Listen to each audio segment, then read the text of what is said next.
รับเวลีอย่างទៀងទាត់រឿងជួបប្រត់មិនអាចខត់អ្វីដែលប្រងកើតឡើង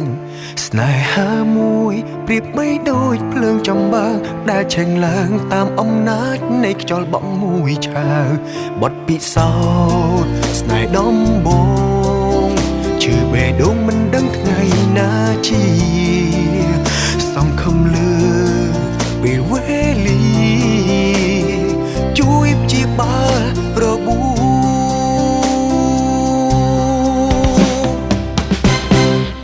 បើចេះស្រឡាញ់លេចមិនរៀនស្មងបង្កើតរឿងដ៏ឈឺចាប់ឬជាច្បាប់នៃសេចក្តីស្នេហាយូរក៏អងចិនដាគ្មានស្នេហាពិតទេបើចេះស្រឡាញ់លេចមិនរៀនស្មោះមិនស្រណោះអនុសា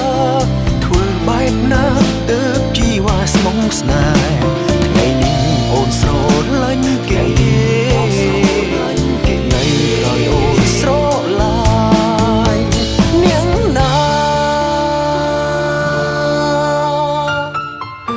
គេថាស្នេហ៍ដំបូងកម្រនឹងបានជួបគ្នាណាពេលនេះវាក៏ក្លាយជារឿងពិតក្នុងជីវិតស្នេហារបស់ខ្ញុំមែនហេតុអីទៅបើបានជាស្រឡាញ់គ្នាហើយម្ដេចក៏មិនអាចស្រឡាញ់គ្នារហូតនេះលេតា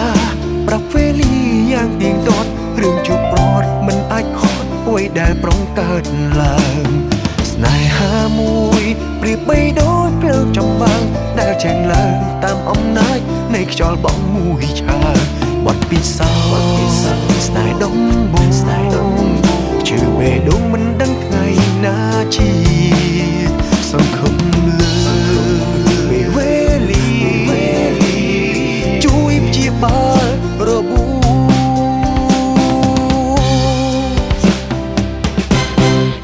បើចេះស្រឡាញ់លេចមិនរៀនស្មងបង្កើតរឿងដ៏ឈឺចាប់